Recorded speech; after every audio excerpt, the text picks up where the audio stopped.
राजा शर्मा जी द्वारा लिखित एक छोटा सा उपन्यास इश्क की रुत। कहानियाँ और उपन्यास तो शायद आपने भी बहुत से पढ़े होंगे और ये भी ज़रूरी है कि उनमें से कई आपके दिमाग में बहुत गहरी छाप छोड़ गए होंगे। हम इस उपन्यास में आपको एक ऐसी दुनिया में ले जा रहे हैं जिसके बारे में आपने शायद ही कभी सुना या पढ़ा हो। इस लघु उपन्यास में इतना प्रेम, पीड़ा और खिंचाव है कि आप एक बार इसको पढ़ना शुरू करेंगे तो आपको फिर इसको छोड़ने का मन ही नहीं करेगा। 75 वर्षों की परिधि में घूमता ये छोटा सा उपन्यास आपको ज़रूर सोचने पर मजबूर कर देगा। कभी आपकी आंखों में नमी लाते हुए तो कभी आपके चेहरे पर हल्की सी मुस्कान लाते हुए। 3 देशों की ये कहानी किसी छोटी सी फिल्म से कम नहीं है जिसकी छाप आपके दिमाग में कई वर्षों तक रहेगी। शुभकामनाएं। चैप्टर 1। घटना के बाद। नया देश था, नए लोग थे, नई नौकरी थी, या यूँ कहूँ कि सब कुछ नया था। हमें इंडिया से कनाडा आए हुए कुछ ही महीने हुए थे। फिर एक दिन कुछ ऐसा हुआ जिसने जीवन में काफ़ी कुछ बदल दिया।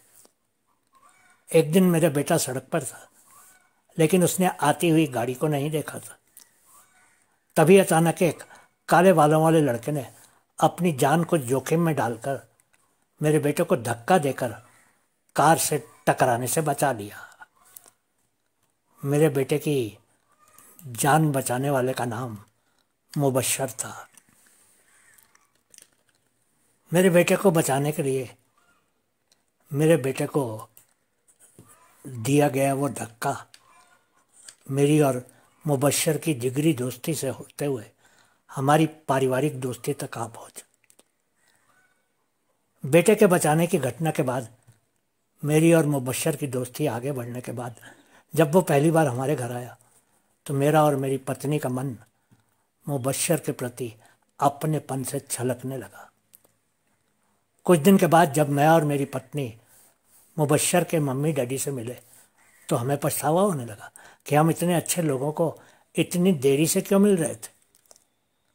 मैं सोच सोच कर हैरान होने लगा था कि पाकिस्तान में भी इतने अच्छे लोग हो सकते थे, क्योंकि जो चित्र पाकिस्तान का हमारे देश के टेलीविज़न चैनल हम तक पहुंचाते थे उनको देखकर तो लगता था कि पाकिस्तानी बहुत ही उग्र स्वभाव के मारकाट मचाने वाले लोग थे। पर ऐसा बिल्कुल नहीं था, क्योंकि कुछ 100 आतंकवादियों और कट्टरपंथियों को छोड़कर देश के सभी लोग हम भारतीयों की तरह ही मिलनसार और मोहब्बत करने वाले थे।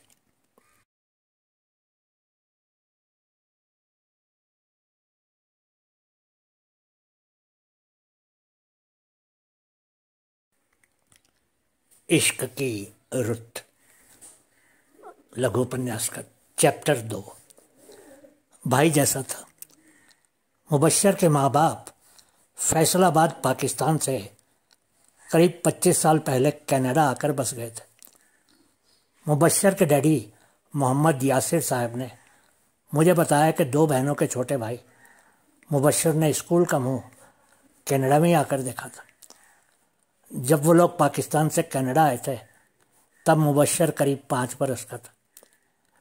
कनाडा में पढ़ाई करके बड़ा हुआ मुबश्शर कनाडा के सभ्याचार में घुल मिलकर बिल्कुल ही सहज हो गया था।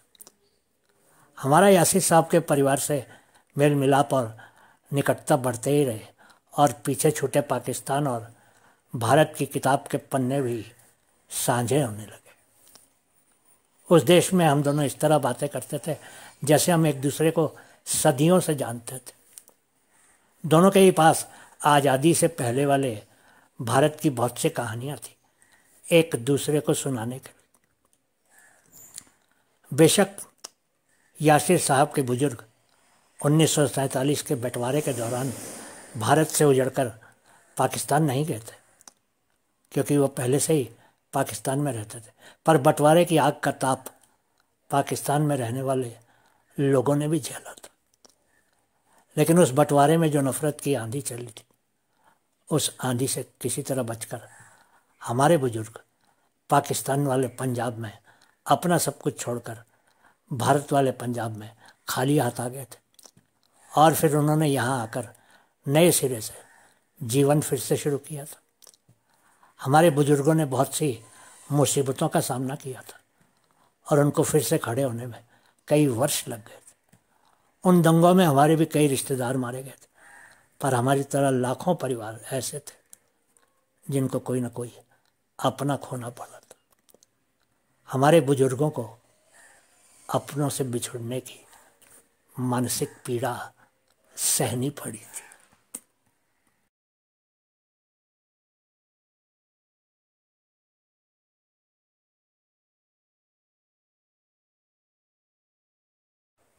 इश्क की रुत, चैप्टर 3। मेरे डैडी मुझे बताते थे कि मेरे दादाजी कई सालों तक रातों को अचानक जाग जाते थे और अकेले ही पीछे छूट गए अपने खेतों, हवेली, यारों दोस्तों और रिश्तेदारों को याद करके रोया करते थे। कई साल तक हर दिन उधर वाले पंजाब का कोई ना कोई किस्सा सुनाते रहते थे। बंटवारे के बाद जब हमारे बुजुर्ग उधर से इधर आ रहे थे तो उनके काफिले पर भी हमला हुआ था और हमलावर कई लोगों को मारकर लूट मार करके कई बेटियों को उठाकर ले गए थे। उस हमले में मेरी दादी और उनकी गोदी में उनकी बेटी के साथ ही मारी गई थी। मेरे डैडी कहते थे कि जब दादाजी उस हमले की बात सुनाते थे तो जार जार रोना शुरू कर देते थे।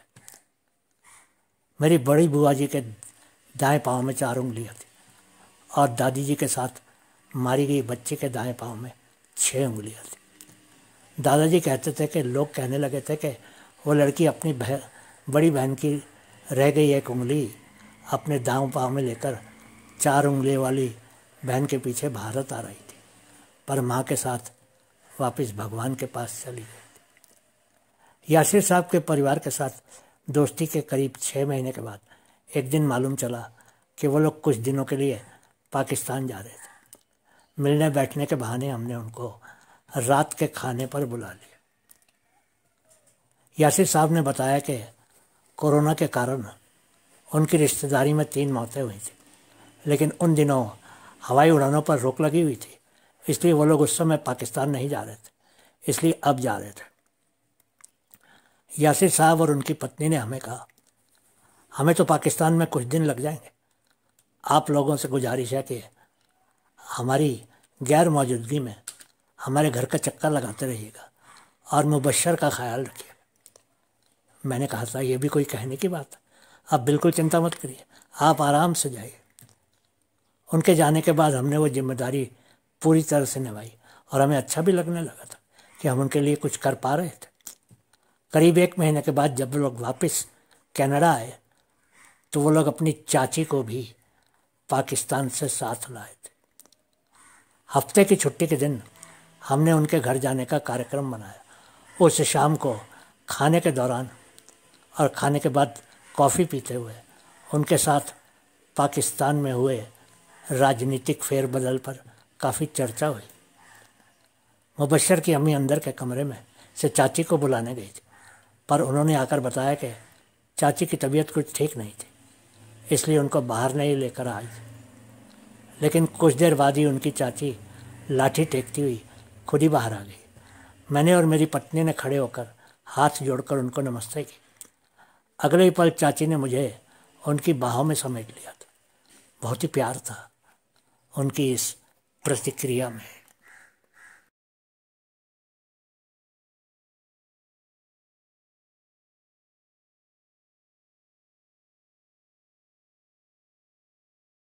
इश्क की रुत, चैप्टर 4।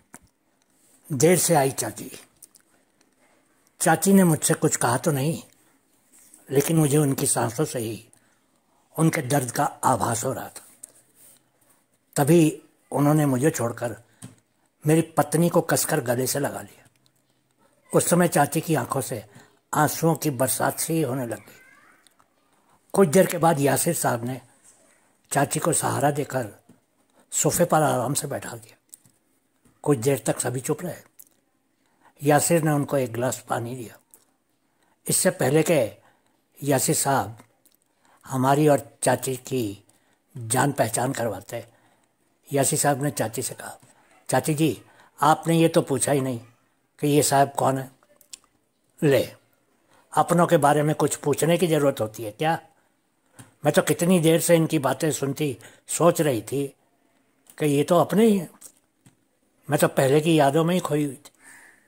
चाची जी ने बहुत ही सहज ढंग से जवाब दिया, जिसको सुनकर मुझे लगा कि जैसे यासिर जी की चाची नहीं, मेरी अपनी चाची मेरे सामने बैठी थी और मुझसे बातें कर रही थी।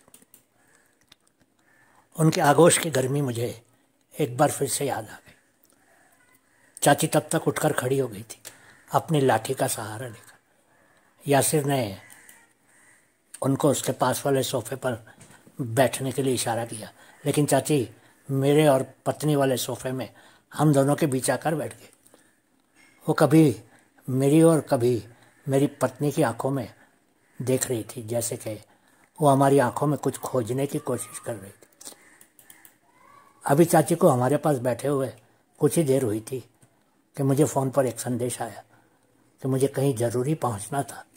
हमें ना चाहते हुए भी उसी समय यासिर के घर से वापस आना पड़ा।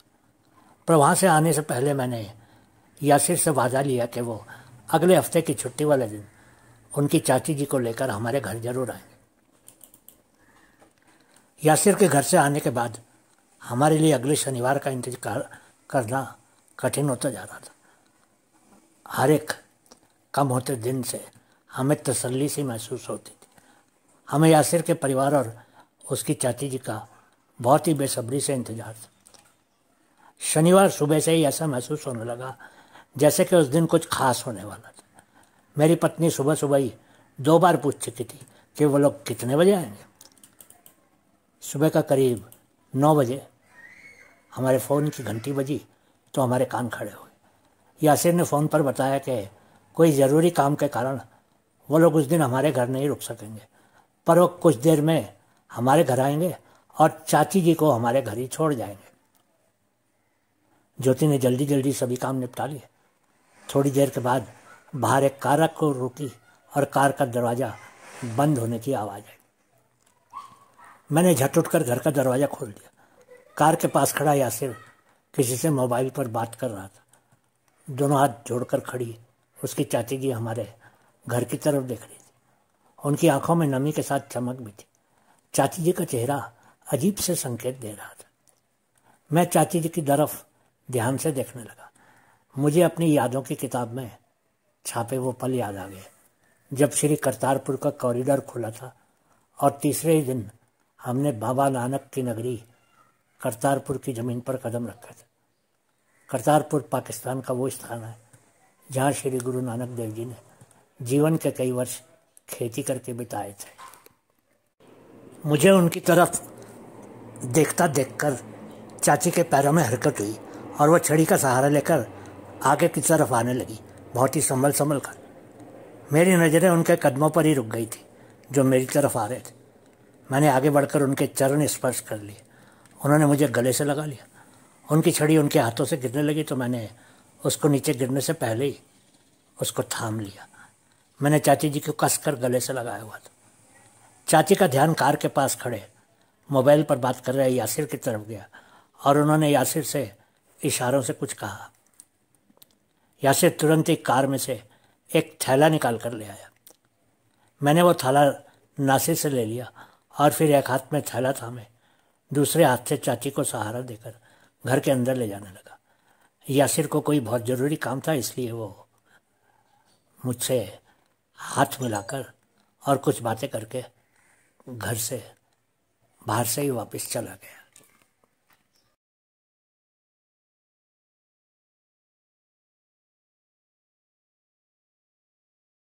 इश्क की रुत, चैप्टर 5।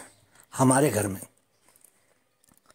घर के अंदर आने के बाद जैसे ही मेरी पत्नी ज्योति ने चाची के पांव छूने चाहे, चाची ने उसको कंधों से पकड़कर गले से लगा लिया और उसके माथे को चूम लिया और फिर दिल से उसको आशीर्वाद दिया, जीती रहो बेटी, जुग जुग जियो, खूब फूलो फलो। कुछ देर के बाद जब मेरा बेटा कमरे में आया तो चाची ने इशारे से उसको बुलाया और उसके साथ ही सोफे पर बैठा लिया और फिर काफ़ी देर तक उसके सर को सहलाती रही। चाची की आंखों में प्रेम साफ झलक रहा था। जब हमने उनसे उनके पाकिस्तान में जीवन के बारे में पूछा तो उनके प्यार भरे जवाबों ने हमें बहुत कुछ सोचने के लिए मजबूर कर दिया। चाची से जब मैंने पूछा, चाची यहाँ आकर आपको कैसा लग रहा है? अच्छा पहले ये बताइए कि आप क्या पियेंगी और क्या खाएंगी?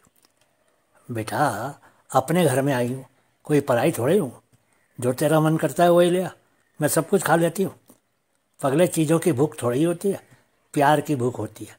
जो पका हुआ है बस वही मैं खा लूँगी, कोई ख़ास चीज़ पकाने की ज़रूरत नहीं है। कहने के साथ उन्होंने मेरे बेटे को कसकर अपने सीने से लगा लिया और फिर उसके माथे को चूम लिया। कुछ देर तक चाय पीते हुए हमने खूब बातें की। चाची जी ने मेरी पत्नी के हाथ के पके हुए आलू के पराठों और दही के रायते की खूब तारीफ़ की और मेरे जिद करने पर शायद पेट भर जाने के बाद भी तीसरा पराठा खा ही लिया। ऐसा लगता है जैसे मैं लाहौर में हूँ और मेरी बेटी पराठे पका पका कर ला रही है। तेरे हाथों में तो बहुत लज्जत है बेटी, चाची ने मेरी पत्नी की तरफ देखकर मुस्कुराते हुए कहा। कुछ देर तक चाची जी से इसी तरह की बातें चलती रही। तभी अचानक ही उन्होंने रुककर अपने साथ लाया हुआ थैला उठाकर सामने के छोटे मेज पर रखकर खोलना शुरू कर दिया। वो एक एक करके लाहौर से लाया हुआ सामान निकालकर मेज पर रखने लगी। हम तो उनको बस देखते ही रह गए, क्योंकि उनकी आंखों में इतना प्यार था कि एक पल को ऐसा लगा कि अपने देश से कोई आया था और हमारे लिए सौगातें लाकर हमारे सामने रख रहा था। हम सभी बस चाची को और उनके लाए हुए सामान को ही देख रहे थे। मेरी पत्नी ज्योति तो उनके द्वारा लाए गए सूट को देखकर हैरान हो रही थी। उसकी हैरानी इस कारण से थी कि चाची को उसकी पसंद के बारे में कैसे मालूम चल गया था। उसकी आंखों में चाची के लिए स्नेह देखकर मेरा मन सरोबार हो गया। ज्योति ने कुछ समय पहले उसी रंग का और उसी कपड़े का और उसी डिज़ाइन का सूट किसी को पहने हुए देखा था और हमने बाज़ारों में बहुत ढूंढा, लेकिन किसी भी पाकिस्तानी या भारतीय दुकान पर वो सूट नहीं मिला था। अब उसकी खुशी उसके चेहरे की बड़ी सी मुस्कान के साथ साफ झलक। उस समय मुझे मेरी पत्नी को देखकर ऐसा लग रहा था जैसे कि वो यासिर की चाची नहीं, मेरी पत्नी की माँ थी, जो उसके लिए मायके से सौगातें लाई थी। ज्योति अपनी जिज्ञासा को रोक नहीं सकी। उसने चाची जी से पूछ लिया, चाची जी आपको कैसे मालूम चला कि ये सूट मेरी खास पसंद था? लो कोई पूछे बेटी, अपनों की पसंद कोई छुपी थोड़ी रहती है। चाची ने वो बात इतने सहज भाव से कह दी जैसे ज्योति उनके ही हाथों में खेलकर बड़ी हुई थी और वो ज्योति के बारे में सब कुछ ही जानते थे। पर मेरे दिमाग की तरंगे बस चाची के बार बार कहे जाने वाले शब्दों अपनों और अपने पर ही रुकी हुई थी। मेरे मन में उन अपनी वाली जड़ों को खोजने की कोशिश करने लगा। मैं बहुत ही उत्सुक हो रहा था। मैं उस पहेली को सुलझाने के लिए मौके की तलाश करने लगा। थैले में से चाची जी ने एक शॉल निकालकर मुझे दी और मेरे बेटे को एक जोड़ी पेशावरी जूतियाँ दी। सभी के चेहरों पर खुशी ही खुशी। थैले को फिर से सोफे पर रखकर चाची हमारे घर की एक एक चीज़ को हाथ लगा लगा कर बहुत ही गौर से देखने लग गई। ज्योति की अलमारी में उसके सूटों को देखकर चाची के चेहरे पर एक के बाद एक कई भाव आने लगे। उन्होंने मेरे बेटे को आवाज़ लगाई और उनको उसका कमरा दिखाने को कहा। बेटे का कमरा देखकर जब वो वापस आई तो उन्होंने मेरी पत्नी के कपड़ों वाली अलमारी फिर से खोल ली। मुझे लगा जैसे चाची उन कपड़ों की अलमारी में उनकी कोई खोई हुई चीज़ तलाश कर गई। कुछ देर के बाद वो रसोई में ज्योति के पास जाकर खड़ी हुई। ज्योति खाना पका रही थी। ज्योति ने उनको बैठने के लिए एक कुर्सी ला दी और उनको आराम से बैठाकर फिर से अपने काम में लगे। घर में आने के बाद वो ज्योति को सिर्फ बेटी बेटी ही कह रही थी, पर अब वो ज्योति का नाम लेकर उससे बातें कर रही थी। चाची के मुंह से अपना नाम सुनकर ज्योति को अपनापन और भी बढ़ता हुआ लगने लगा। खाने की मेज पर बैठकर मैंने देखा कि चाची खाने के हर ग्रास का आनंद ले रही थी। वह मिनट दर मिनट खाने का मजा लेती हुई ज्योति को देखती रही। बेटी ज्योति, ये काली मिर्च कहाँ की है? चाची ने खाते खाते पूछा, लेकिन ज्योति को समझ नहीं आया कि चाची ने क्या पूछा। चाची ने जब देखा कि ज्योति को बात समझ नहीं आई थी तो उन्होंने फिर से पूछ लिया, मेरा कहने का मतलब है कि खाने में डाली गई ये काली मिर्च किस देश की पैदावार है? चाची जी, ये तो हम यहीं के स्टोरों से खरीद कर लाते हैं, कभी पूछा नहीं कि किस देश की पैदावार है। ज्योति का जवाब तो साफ था, लेकिन चाची को तसल्ली नहीं हुई। चाची ने फिर कहा, मैंने तो ऐसे ही पूछ लिया था क्योंकि इसके स्वाद से लगता है जैसे ही अपने कश्मीर से आई हो। ज्योति ने कहा, हमने कभी इस तरफ ध्यान ही नहीं दिया, लेकिन अब जब स्टोर जाऊंगी तो मालूम करके आऊंगी। लगने लगा कि चाची बहुत कुछ कहने सुनने के मूड में थी। खाना पीना करके हम सभी लिविंग रूम में आकर बैठ गए। बेटे, तुम इंडिया वाले पंजाब के किस इलाके में रहते हो? मैंने देखा कि ये प्रश्न पूछते हुए चाची के माथे की लकीरें काफ़ी गहरी हो गई थी। चाची के मन में शायद कोई उत्सुकता उभर आई थी, जैसे कि ज्योति के जवाब से उनको कुछ मिल जाने वाला था। मैंने चाची से कहा, जी बंटवारे के समय हमारे बुजुर्ग पाकिस्तान से उजड़कर कुछ अपनों को खोजकर किसी तरह होशियारपुर ज़िले में पहुंच गए थे और फिर उनको होशियारपुर में पांव जमाने में कई वर्ष लग गए थे।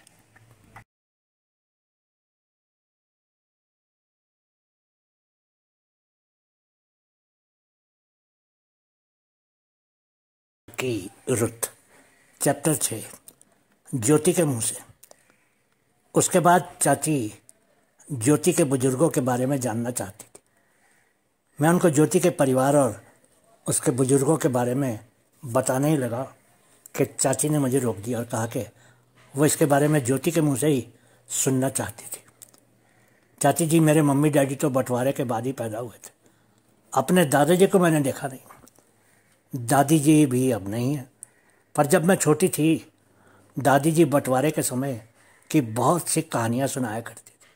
उनकी दर्दबानी कहानियाँ सुनकर मैं अक्सर ही कांप जाया करती थी। पाकिस्तान में उनका बड़ा परिवार था और सभी इकट्ठे ही रहते थे। मेरे पापा के 3-4 चाचा और एक बुआ जी थे। दादा दादी सबसे बड़े थे। उनके बापूजी पाकिस्तान में नंबरदार थे। दादी बताती थी कि जब देश के बंटवारे के बाद मारधाड़ शुरू हो गई और लोग दोनों तरफ ही उजड़ने लगे, तब वो करीब 9 साल की थी। दादी जी की छोटी बहन उस समय 5 साल की थी, जिसका बाद में पता ही नहीं चला कि वो मर गई थी या उन दंगों में, या फिर दादी जी अपनी छोटी बहन का नाम लेकर बहुत रोया करती थी। बहुत प्यार करती थी मेरी दादी उनकी छोटी बहन से। ये सब बताते हुए ज्योति का गला भरा है। मैं देख रहा था कि जब से ज्योति चाची को वो सब कुछ बता रही थी, चाची जी ज्योति के चेहरे को ही देखे चली जा रही थी, जैसे कि वो उस चेहरे में कुछ तलाश रही थी। ज्योति के शब्दों को सुनते सुनते चाची के माथे की लकीरों में भी फर्क आ रहा था।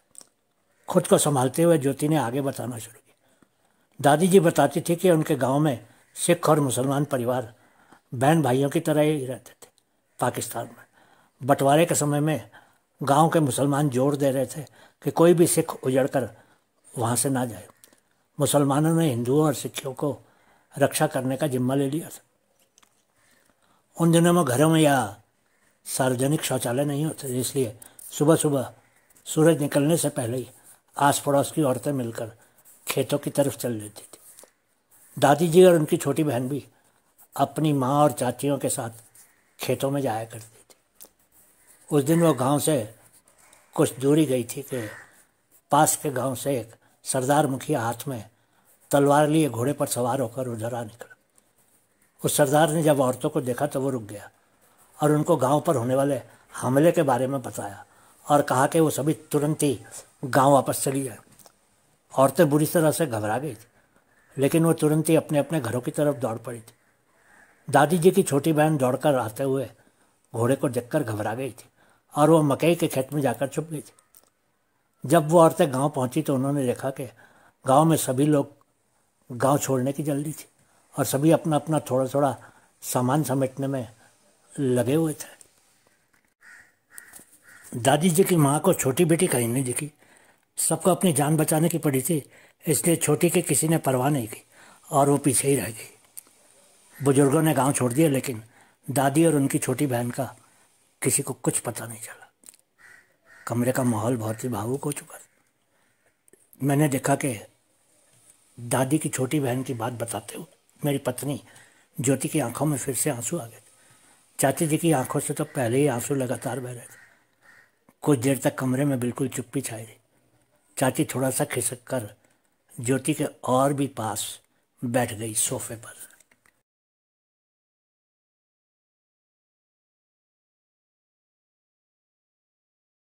इश्क की रुत, चैप्टर 7, चाची की यादों से। चाची ने ज्योति को सीने से लगा लिया और कहा, बस मेरी बच्ची, बस तू अब यहीं पर रोक इस कहानी को। इसके आगे उस दादी की छोटी बहन का क्या हुआ वो आगे मैं तुझे बताती हूँ।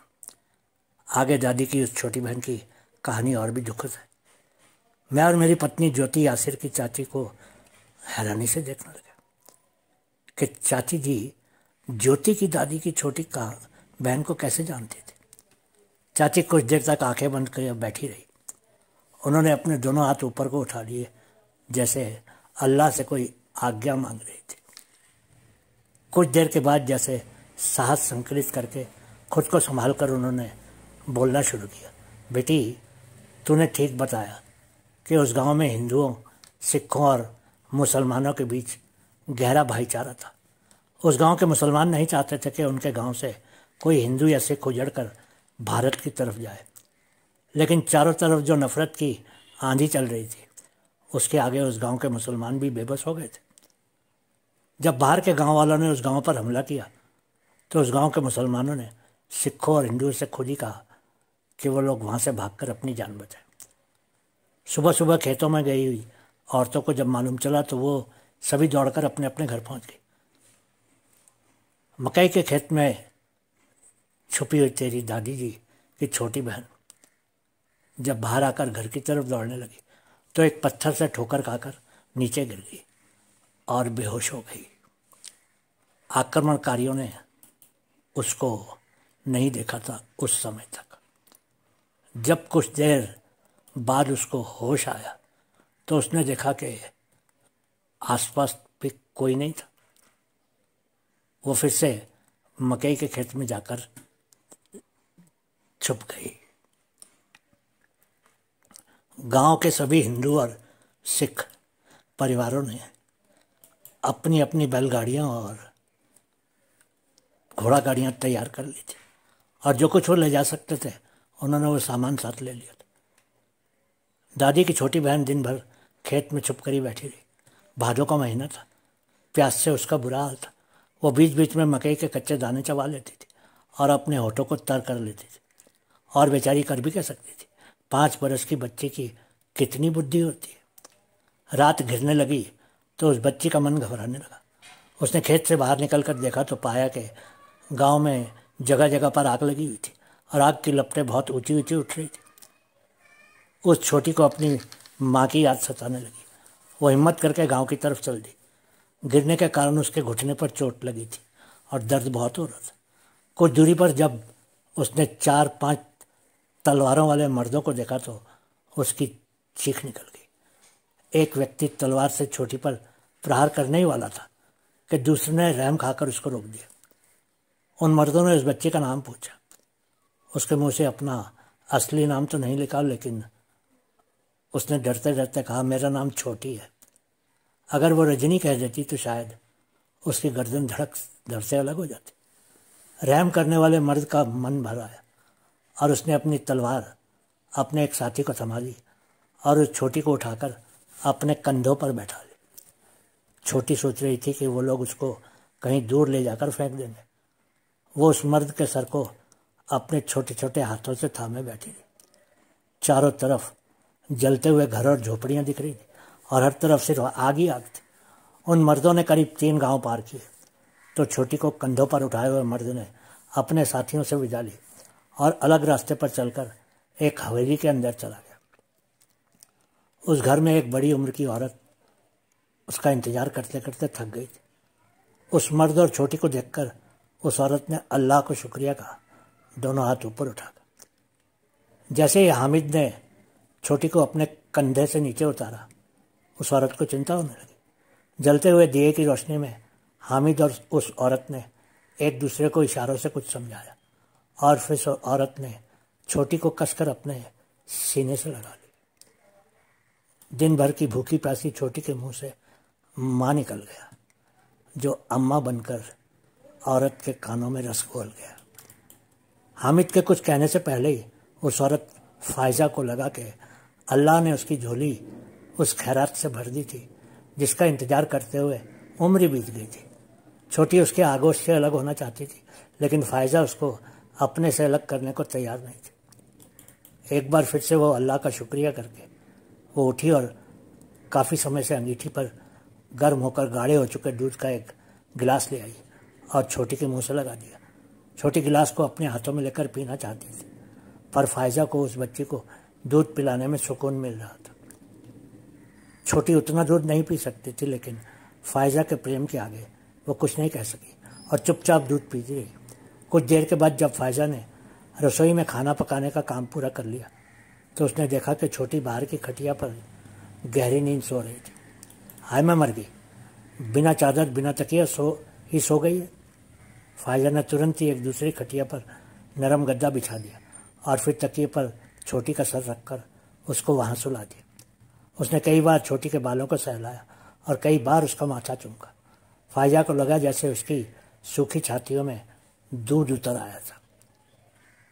मैंने और ज्योति ने देखा कि चाची हम दोनों को गौर से देख रही थी और शायद ये सोच रही थी कि जैसे हमने उनकी चोरी पकड़ ली थी। उनके 2 शब्दों रजनी और अम्मा सुनकर मेज पर रखे गिलास में से पानी पीकर चाची ने आगे बताना शुरू किया। नए घर में नए माँ बाप ने छोटी को बेटी जैसे प्यार देने में कोई कसर नहीं छोड़ी, लेकिन छोटी के मन में अंकित उसके बहन भाई और माँ बाप की यादों को वो मिटा नहीं सकी। जब वो करीब 7 साल की हुई तो छोटी को स्कूल में दाखिल करवा दिया गया और रजनी से छोटी बनी वो स्कूल में सुल्ताना बन गई और सरकारी रिकॉर्ड में हामिद की बेटी के रूप में दर्ज हो गई। हामिद के पास बहुत सी ज़मीन थी और वो था भी बहुत मेहनती। उसका परिवार गांव के खाते पीते लोगों में गिना जाता। शायद इसीलिए गांव के लोगों ने छोटी के बारे में कोई पूछताछ नहीं की। छोटी या सुल्ताना धीरे धीरे उस माहौल में रच बस गई। वो जैसे जैसे बड़ी होने लगी वो अपने माँ बाप हामिद और फायजा पर अपना हक जमाने लगी। जब उसने जवानी में कदम रखा तो माँ बाप को चिंता होने लगी कि वो एक बार फिर से अकेले हो जाए। सुल्ताना और उसकी अम्मी के बीच कोई पर्दा नहीं रह गया था। वो फायजा से हर बात खुलकर कह देती थी। एक दिन फायजा ने अपनी चिंता सुल्ताना को बता दी। सुल्ताना ने घर जवाई वाली बात करके अपने अम्मी अब्बू की सोच ही बदल दी। कुछ दिन बाद जब फायजा अपनी छोटी बहन के घर गई तो बहन के छोटे बेटे इब्राहिम को घर जवाई बताने की बात तय कराई। उसने अपनी बहन से कहा कि उसका बेटा इब्राहिम उसका दामाद ही नहीं उसका बेटा बनकर हामिद और फायजा के घर में रहेगा। बहन उस शादी के लिए राजी हो गई। जब घर वापस आई तो फायजा ने यह खुशी की खबर हामिद और सुल्ताना को बताई। बाप बेटी को भला क्या एतराज़ हो सकता था। हामिद तो पहले से ही घर जवाई चाहता था, पर अम्मा ने ही पहल कर ली थी। रिश्ता तय हो गया। मैंने और मेरी पत्नी ज्योति ने देखा कि अम्मी अब्बा कहने से अब चाची की झिझक कम हो रही थी। कहानी सुनाते सुनाते चाची के माथे की लकीरें भी फीकी पड़ने लगी थी और जैसे उनका मन हल्का हो रहा था। शरीर को सोफे पर एक बार फिर आराम से बैठाकर वो आगे बोलने लगी। निकाह की रस्म बहुत ही अच्छे ढंग से पूरी हो गई। इब्राहिम को ससुराल में सेटल होना बिल्कुल भी कठिन नहीं लगा। शादी से पहले भी वो कई कई दिन अपनी मौसी फायजा के घर रहने को आता रहता था। अब्बा अम्मी इब्राहिम को अपना बेटा ही मानते थे और इब्राहिम ने भी कभी उनको माँ बाप से कम नहीं माना था। शादीशुदा जीवन बहुत ही खुशी खुशी चलता रहा। पहले बच्चे के जन्म के मौके पर सुल्ताना को अस्पताल में दाखिल करवाना पड़ा। उसका ऑपरेशन हुआ, लेकिन आगे बच्चों को जन्म देने की उम्मीद खत्म हो गई। इब्राहिम और अम्मी अब्बू ने इसको भी अल्लाह की रहमत ही समझा कि सुल्ताना और उसके नन्हे से बेटे की जान बच गई थी। जैसे जैसे बेटा इफ्तार बड़ा होने लगा, हमारे चाव और उम्मीदें ऊंचे होते गए। 10वीं कक्षा से पहले ही इफ्तार डॉक्टर बनने के सपने देखने लग गया था। परिवार ने उसकी हर ज़रूरत पूरी की और उसको मेडिकल कॉलेज में दाखिला मिल गया। मेडिकल की पढ़ाई का जब 4 साल बाद नतीजा आया तो इफ्तार पहले नंबर पर था। माँ बाप के लिए भला इससे बड़ी खुशी और क्या हो सकती है कि उनका बेटा डॉक्टर बन गया। सुल्ताना के अम्मी और अब्बा फायजा और हामिद उम्र के चौथे पड़ाव में पहुंच चुके थे। वो कुछ बीमार रहने लगे थे। इफ्तार अपने नाना नानी का ख्याल हमसे भी ज़्यादा रखता था, लेकिन उनकी सेहत दिन ब दिन ख़राब होती और डॉक्टर पोते को की शादी डॉक्टर लड़की से करवाने के सपने को साथ लेकर थोड़े समय के बाद फायजा और हामिद दुनिया छोड़ गए। उन दोनों की कमी को बर्दाश्त करना हमारे लिए बहुत ही कठिन हो गया था, लेकिन धीरे धीरे समय हमारे ज़ख्म भरता चला गया। इफ्तार सरकारी अस्पताल में डॉक्टर लग गया था और वो हम दोनों पर शहर में रहने के लिए जोर डालने लगा। इब्राहिम को शहर में रहना पसंद नहीं था, लेकिन हमने उसका भी हल निकाल लिया। हर हफ्ते हम 3-4 दिनों के लिए शहर में रहने चले जाते थे और बाकी के दिन गांव में ही रहते थे।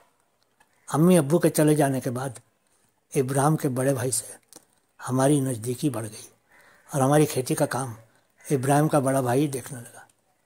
बड़े भाई के 3 बेटों में से सबसे छोटे इस यासिर ने डिग्री करके कुछ साल प्राइवेट नौकरियां की और फिर कनाडा की तैयारी करने लगा।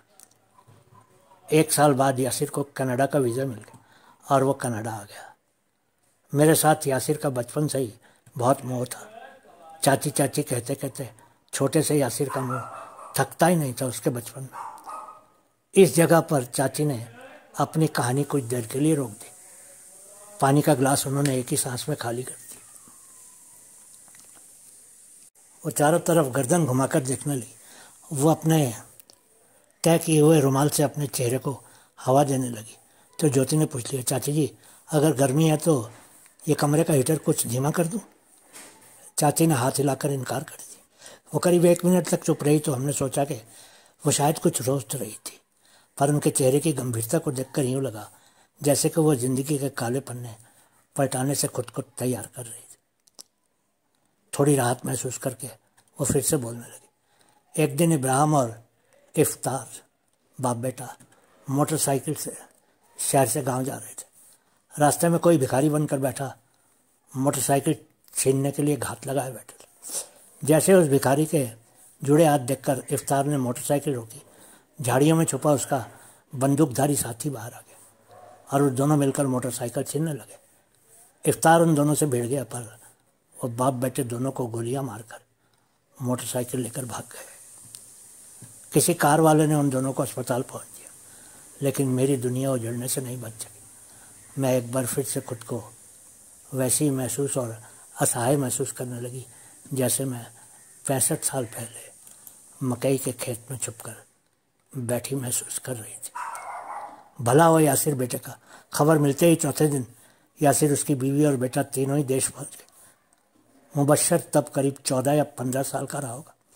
उन्होंने मुझे बहुत हौसला दिया और मैं खुद को संभालने लगी। कुछ दिनों के बाद दोनों कातिल पकड़े गए। जिले का बड़ा पुलिस अफसर यासिर का कॉलेज का दोस्त था। वो उन दोनों लुटेरों को मुकाबले का बहाना बनाकर मार देना चाहता था। वो लोग मुझे भी वहाँ ले गए थे ताकि मैं उन दोनों लुटेरों को पुलिस की गोलियों से मरते हुए देखकर सुकून महसूस करूं, पर मेरी आंखों के आगे उन दोनों लुटेरे की बीवियां और बच्चे आ गए। मैंने पुलिस अफसर से विनती की कि वो उन दोनों लुटेरों पर रहम कर दे। ठीक वैसे ही जैसे 65 साल पहले मुझे तलवार से बचाकर हामिद अब्बू ने मुझे कंधे पर बैठा लिया था। मैं सोच रही थी कि उन डाकुओं के पाप का बदला है मैं उनके परिवारों से कैसे ले सकती। पुलिस अफसर भला आदमी था और वो मेरी बात मान गया। 2 जीवन बचाकर मेरे मन को बहुत ही शांति मिली। कुछ दिनों के बाद यासिर यहाँ कनाडा आ गया, लेकिन हर 3-4 दिन के बाद मुझे फ़ोन करके हौसला देना नहीं भूलता था। अगली बार जब वह पाकिस्तान आया तो उसने मेरा पासपोर्ट बनवाकर कनाडा का वीज़ा लगवा दिया और मुझे अपने साथ ही यहाँ ले आया। अब मुझे ये देश अच्छा लगता है। यहाँ बस रहे और तरक्की कर रहे पंजाबियों में मैं अपना खून तलाशती रहती। वो अपने तो लगते थे, पर तारे जोड़ने के बाद उनमें करंट के प्रभाव वाला चुंबकीय खिंचाव नहीं था।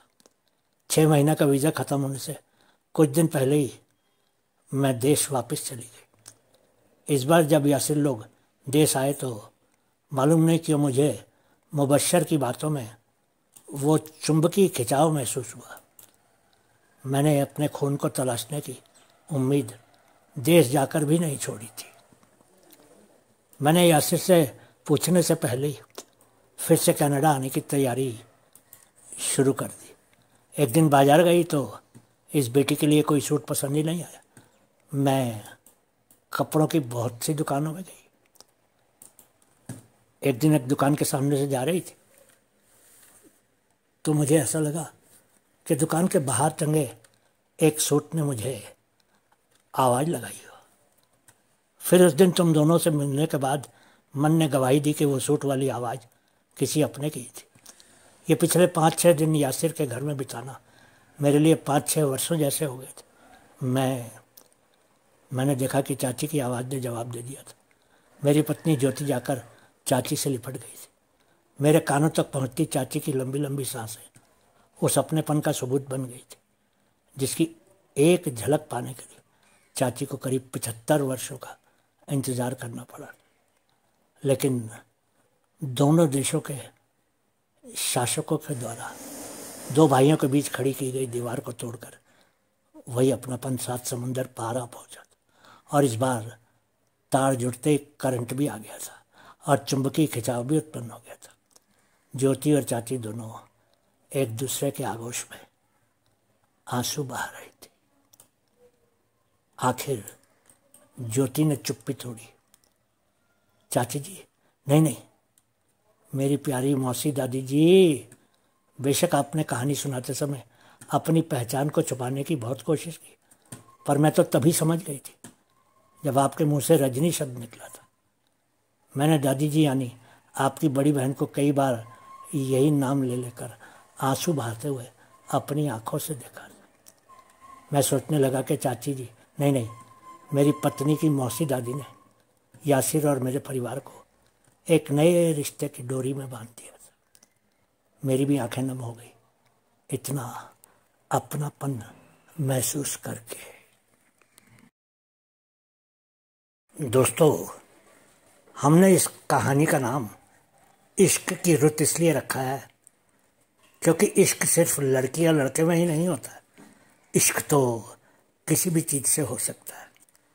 हमारी इस कहानी में चाची को इश्क था अपने खोए हुए रिश्तों से, जिनको वो जीवन भर ढूंढती रही थी, और आखिर उसको वो इश्क मिल ही गया था और मौसम हंसी हो गया था। अब ज्योति और उसके पति और अपने परिवार और यासिर और उसकी पत्नी और बेटे मुबश्शर के साथ इश्क का दौर शुरू हो गया था। दोस्तों, अगर आपको ये उपन्यास पसंद आया है तो कृपया इसको अपने दोस्तों के साथ भी साझा कीजिए। शुक्रिया।